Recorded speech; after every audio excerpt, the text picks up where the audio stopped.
Sekarang ni berita terbaru, berita terhangat is about Anwar Ibrahim PM10 melantik anak dia Nurul Izzah, a young politician, as his economic advisor. Now, sekarang ni orang marah. Orang dah kata tak nak lantikan politik. Tapi to be fair lah, Nurul Izzah did not win a seat, so she's not an MP. So therefore, that's not considered lantikan politik. Okay, tapi dia anak Prime Minister. Jadi orang question, what caliber is she of? What credentials does she have? And in what capacity is she to advise the Prime Minister, who is also the Finance Minister, about finances? Apa keperluan? What is the merit of it? Jadi orang dah buat joke lah. Orang kata anak Cina, anak dia, anak PM, anak India, anak PM, anak Melayu, anak PM. Anak dia sendiri is advisor, economic advisor. Jadi orang dah buat, people start making a joke and cerita pasal Anwar Ibrahim. Okay. Well, maybe lah yang kalau I nak fault PM10 kita ni pun, pergi panggil their position as economic advisor for what? Tak sepasal mengundang suspicion of the rakyat and orang bising. That is kind of foolish. Tapi tak apalah, dah panggil tak apa, fine. Awal-awal dah clarify pun, Nurul Izzah is doing this pro bono. So maknanya, Nurul Izzah tolong bapak dia. Nama economic advisor. But I'm not sure whether dia diberi taraf recognition sebagai economic advisor ke, apa ke. But basically, the father needs help. And she is probably some kind of figure cruncher and can look at numbers.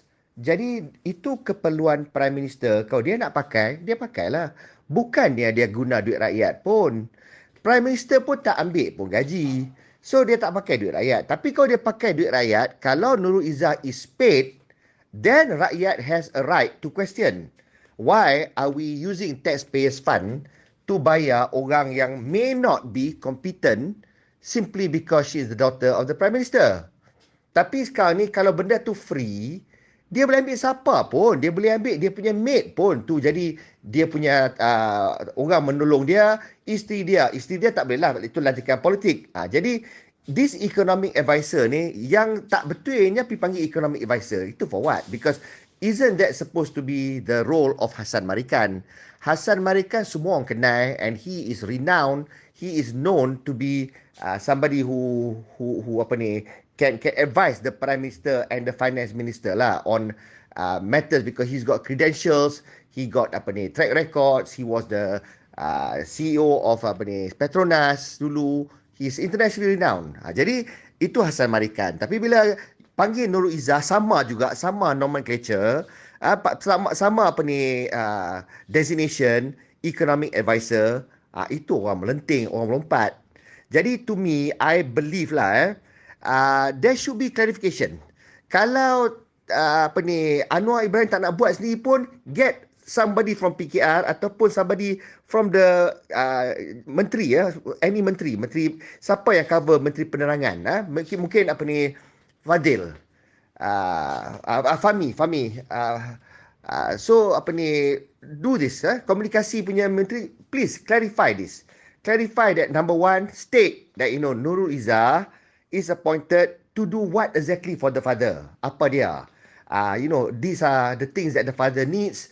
What are the kind of things that it covers? And secondly, how is it different Nurul Izzah punya role to Hassan Marikan punya role? That Nurul Izzah punya role is not replacing Hassan Marikan punya role. That Hassan Marikan pun doing this pro bono for the Prime Minister.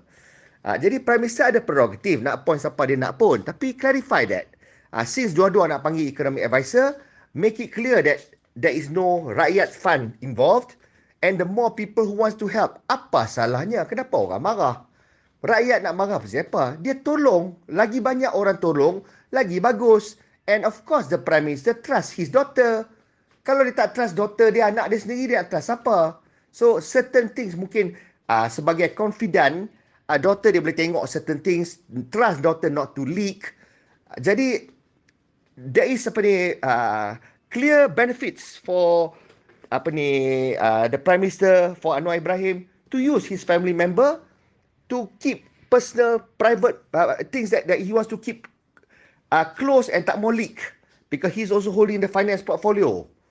Jadi by he has his reasons, tapi manage the expectation, manage the anxiety of the rakyat, because tak mau nampak macam people nampak macam this is a family kind of a setup.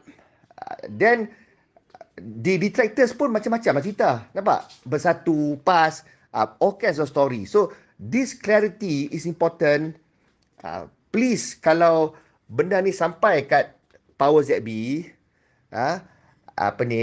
Menteri Komunikasi, Perdana Menteri punya office, do something, clarify this. Because kalau tidak, benda jadi joke. Benda jadi joke, and don't underestimate benda-benda macam ni. Benda-benda macam ni can win the credibility and menimbulkan rasa tak puas hati rakyat. Okay? To me, I think I know what Anwar Ibrahim is doing, and I don't think there's anything sinister about it. I don't think anything untoward. Bukan nak bagi business, nak bagi extra income pada family dia. No. Free pun, pro bono.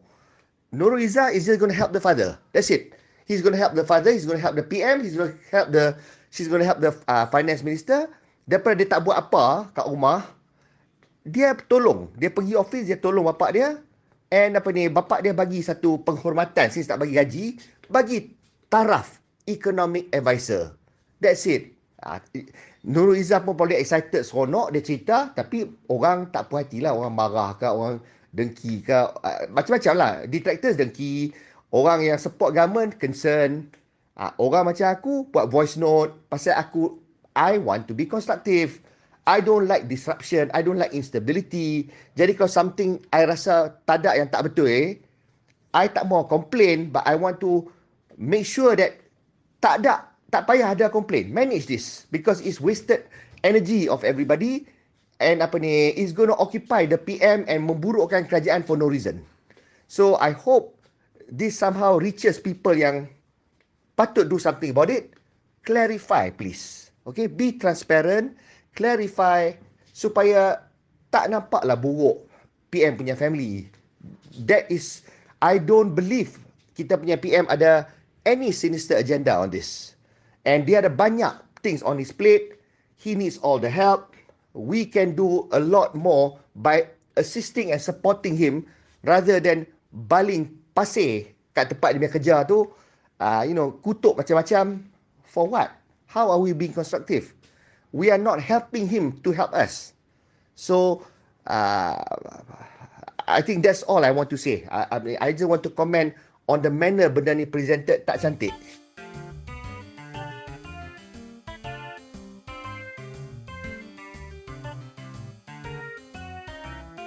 Understand the first things first.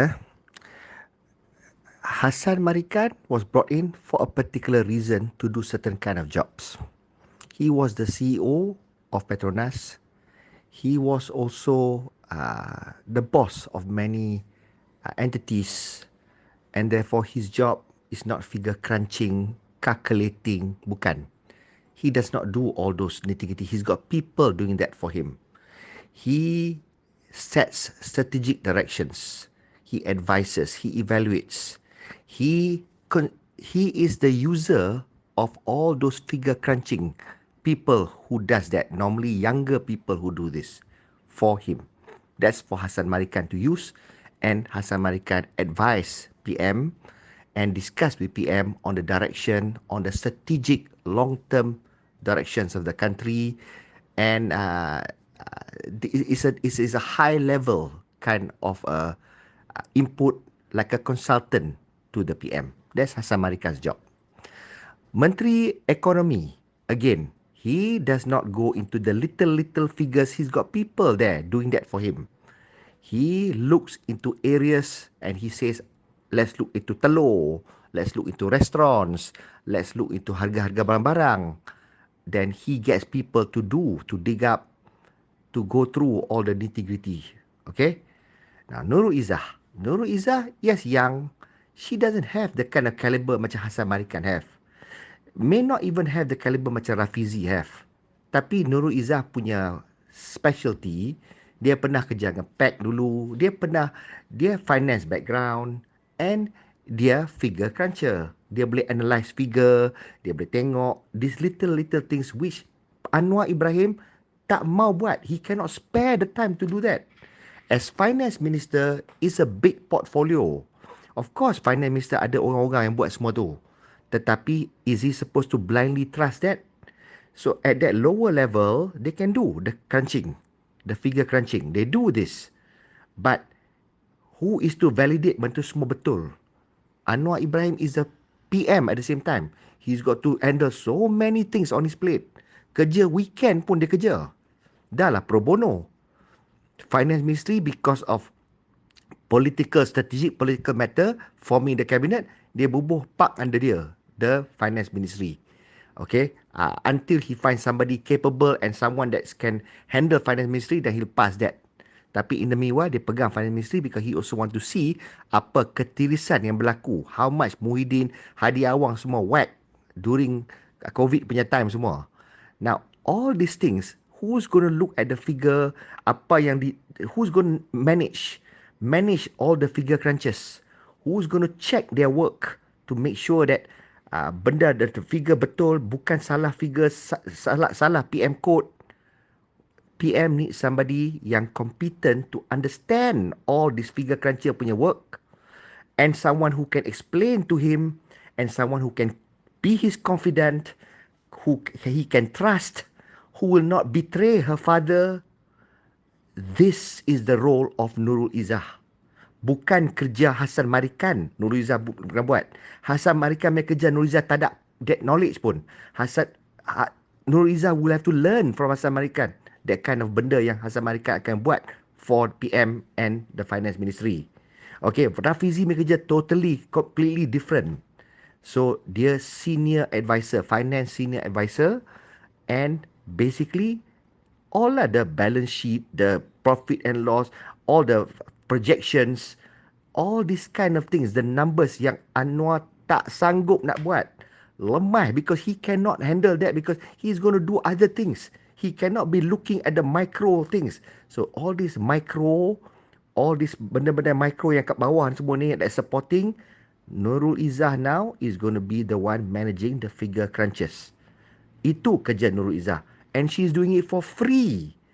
Instead of insulting and belittling and mocking them, appreciate that family. Nurul Izzah is doing this for free, working for us, for our families.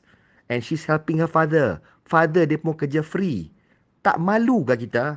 Kita nak kutuk orang yang berpro bono. Nak kutuk nepotism. Nepotism pro bono tak apa. 1 sen dia tak ambil.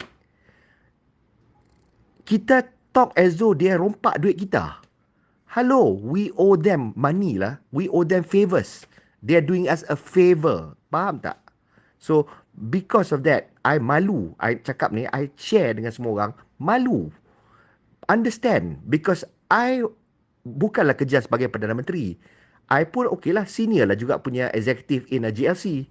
I pun buat kerja. Tapi I pun tak mau tengok certain kecil-kecil punya benda, administrative punya benda, all this little calculations punya, all this. I pun nak pakai orang yang kira and tunjuk kat I get another level to just check, pass to me, and I execute. I decide on the strategic things. I make decision on what's strategic based on the figures that supplied and fed to me. Now, who's going to ensure the integrity of the figures that's fed to him?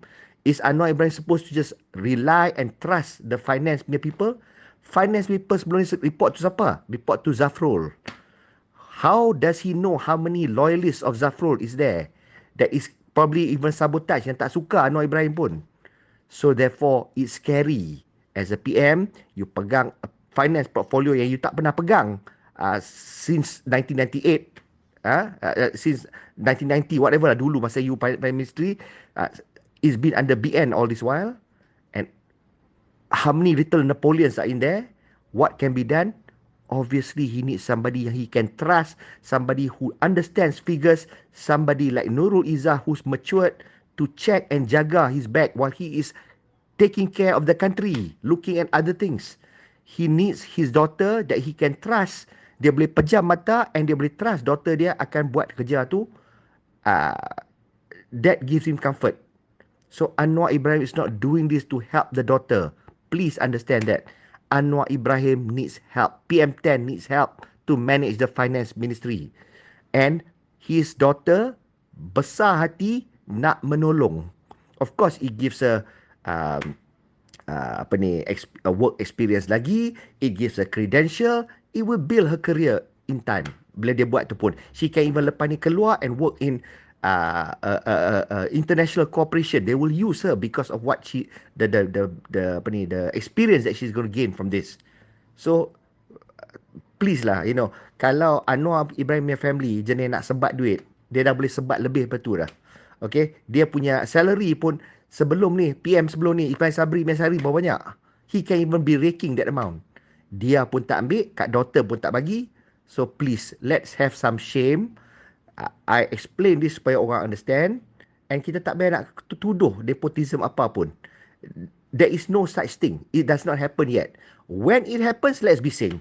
I will be the first to make the voice note hantar Anwar Ibrahim kalau benda tak betul. But for now, I call a spade. And to me, support the PM rather than mocking him. He's got a lot of work to do. He's got to save the economy. He's got to save us. We help him rather than sabotage him and come up with nonsense punya gibberish for him to have to fikir pula how to defend. Tak payahlah.